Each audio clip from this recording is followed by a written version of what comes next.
मयूरव उपाध्याय जी, नागपुर से। राधे राधे। राधे राधे महाराज जी। महाराज जी, मैं बदलना चाहता हूँ पर बदल नहीं पाऊँ, पर कुछ कर नहीं पाता। मुझसे सुबह उठा नहीं जाता, मोबाइल छोड़ नहीं सकता, मैं छोटे छोटे संकल्प भी पूरे नहीं कर पाता। मैंने अपनी पूरी जिंदगी बस सपनों में ही गुजार दी। यार जिंदगी भी अभी कितनी व्यतीत की है। अभी तो विश्वास हो चुका है। हाँ, अभी तो बच्चे हो, सही मार्ग नहीं मिला इसलिए विचलित हो रहे हो। अभी तो बच्चा, आप अपने जीवन को उन्नतिशील बना सकते हो, बदल सकते हो, जो चाहोगे वो बन सकते हो। अभी नई अवस्था है ना। हाँ, ये कुछ कमियां हैं आपके अंदर जिनके कारण आपको ऐसा मन चिंतन कराने लगा, बुद्धि ऐसा निश्चय करने। आप जानते हैं आपके अंदर जो कमियां हैं, है ना, हाँ, उनको छोड़ दीजिए। ये गंदी बातें, ये गंदे आचरण आपको गिरा दोगे। देखो, गिरी तो गए, आप कैसे निराश बोल रहे हो। अभी क्या बच्चा हो, अभी ये अवस्था तो जिस धर जाना चाहो उधर के लिए आत्मबल पुष्ट होना चाहिए। बल्कि यही तो हम सब बच्चों से कि नई पीढ़ी हमारी जो है आज उत्साहहीन हो रही है, क्योंकि आचरण बिगड़ रहे हैं। सुख की लालसा से ऐसे आचरण किए जा रहे हैं जिनसे केवल दुख, निराशा, चिंता, घबराहट, शोक यही प्राप्त होगा। उनका फल ही है यही। अब उनको समझाओ तो कैसे समझाओ, ना आहार ठीक है, ना संग ठीक है, ना दृश्य ठीक है। हमारे देखने का नजरिया गलत हो चुका है। देखो, आप ही कह रहे हो हमसे, मैं मोबाइल नहीं छोड़ सकता। जैसे भगवान, मैं आपकी शरण में हूँ, मैं आपका शिष्य हूँ, पर मैं युद्ध नहीं करूंगा। अर्जुन जी कहते हैं, यहीं से तो हंस के भगवान उपदेश करते हैं। जैसे आपने फाइनल कर दिया, मैं मोबाइल नहीं छोड़ूंगा। हम कह रहे मत छोड़ो मोबाइल, लेकिन मोबाइल में गंदी बात देखना तो छोड़ सकते हो ना। उतना तो आपको कंट्रोल रखना पड़ेगा अपने ऊपर, नहीं रखोगे। देखो, हर चीज में गुण और दोष दोनों विराजमान। जड़ चेतन गुण दोष में विश्व कीन करतार, संत हंस गुण गाए पे परिहरिवार विकार। जैसे दूध पानी रख दो तो हंस दूध पी लेगा, पानी छोड़ देगा। ऐसी गुण दोषमयी सृष्टि रची गई है।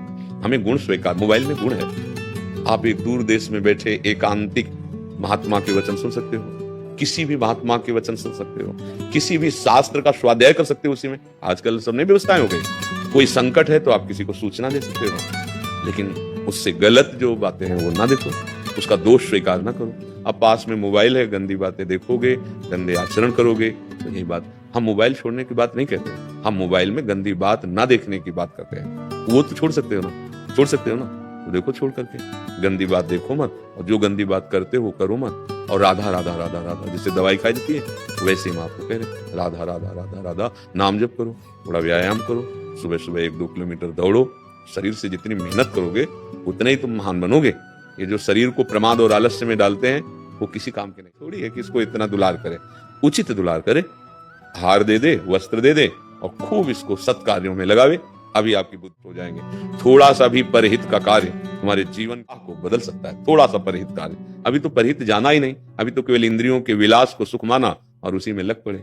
ये अवस्था तो ऐसी नहीं है। इस अवस्था में तो हम अपनी ऐसी नींव रखते हैं जैसे मात्र पितृ भक्त बने, देव भक्त बने, भगवत भक्त बने, जगत का कल्याण करें, अपना कल्याण करें। अब ऐसे तो देखो, तुम निराश हो गए, नहीं हो गए निराश, निराशा अच्छी बात नहीं। अगर हमारी बात मान लो, हमारी प्रार्थना मान लो, तो जो तुम जानते हो कि गंदे आचरण, जिनके रोकने में तुम असमर्थ हो, उनको रोकने में समर्थ है प्रभु का नाम। जितने भी महात्मा काम, क्रोध, लोभ, मोह, मद, मत्सर पर विजय प्राप्त की, नाम बल से प्राप्त की। हम जानते हैं नहीं करना चाहिए, फिर भी ऐसा लगता है जैसे कोई भूत हमारे ऊपर चढ़ गया हो, हमसे करवा लिया हो। वो वासना है, वासना का भूत है। वो नष्ट होगी उपासना से, और उपासना है नहीं तो फिर होगा। है नहीं कि इधर कदम रख दे तो फिसलते चले जा रहे हैं। ताकत लाओ। ब्रह्मचर्य ताकत है, नाम जप ताकत है, दूसरों की सेवा ताकत है, दूसरों का आशीर्वाद ताकत है। बड़े बुजुर्गों के जब चरणों में माथा रखते हैं, उनका हृदय प्रसन्न होता है, तो वहीं भगवान बैठे। कोई तड़प रहा है, भूखा प्यासा, रोग से पशु, आप हृदय में भगवान बैठे, वो आशीर्वाद दे देंगे, आपका मंगल हो जाएगा। बात समझ रहे? देखो, प्रयास करके नाम जप करो। पहली बात तो निराश होना मत। हम तुम्हें कह रहे हैं, हमारा मानव जीवन निराश होने के नहीं मिला। अच्छा, हमसे गलती हो सकती है, बार बार हो सकती है, हमें फिर भी निराश नहीं होना। हमको एक दिन उन गलतियों को रौंदना है।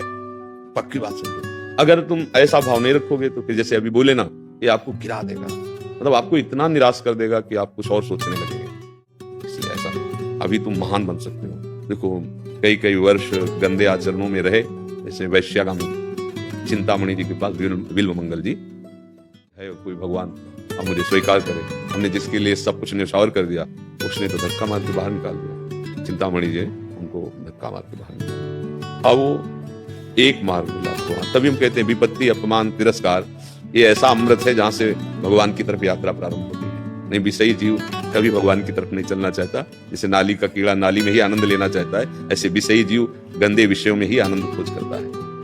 भगवान की तरफ चल पड़े। पूरा चरित्र तो बड़ा है। वो एक ऐसे महान आचार्य कोटि के व्यक्ति, बिल्व मंगलाचार्य उनका, और उन्होंने चिंतामणि को प्रणाम किया गुरु रूप से कि अगर तूने मेरा तिरस्कार न किया होता तो आज मैं श्री कृष्ण को न प्राप्त कर पाता। तो मानो मन और बुद्धि इंद्रियां तुम्हारा तिरस्कार कर रही हैं, तो भगवान का आश्रय लो, नाम जप करो। देखो तुम ही इस बात का अनुभव करोगे, हंसोगे अपने ऊपर कि अरे जब मैं नाम से विमुख था तो मेरी धज्जियां उड़ाई थी, आज मैं नाम जप कर रहा हूं तो मेरा कुछ नहीं बिगाड़ पा रहे। समझ रहे हो? आप निराश मत होना, हमारी बात मान लेना, एक दिन आपका हृदय शीतल हो जाएगा। मनुष्य जीवन व्यर्थ नहीं किया जाता बेटा, बहुत कीमती। देवता तरसते हैं इस जीवन के लिए कि अगर ये जीवन मिल जाए तो मैं साधना और भजन करके ऐसे उत्तम गति को प्राप्त हो। कोई देव गति, कोई उत्तम गति थोड़ी है। वहां भी होने पर ये मृत्यु लोक में आ जाना पड़ता है। पुण्य छीणे मृत्यु लोक के विसंति। ठीक है ना? धैर्यवान, नाम जप, जो तुम गंदी आदतें जानते हो उनको छोड़ने का प्रयास करो। अगर फिर गलती हो जाए तो निराश मत होना। दवा खा रहे हो, राधा राधा राधा राधा, बल मिलेगा। ये जैसे हम आपसे सत्संग कर रहे हैं ना, आपको बल मिल रहा है। अब आप देखना, अगर हमारी बात पे चलोगे तो आपको लगेगा कि जैसे कोई जबरदस्ती हमसे करवा रहा था, ऐसे कोई जबरदस्ती हमको बचा रहा है। भगवान की कृपा, भक्तों की कृपा अमोघ होती है।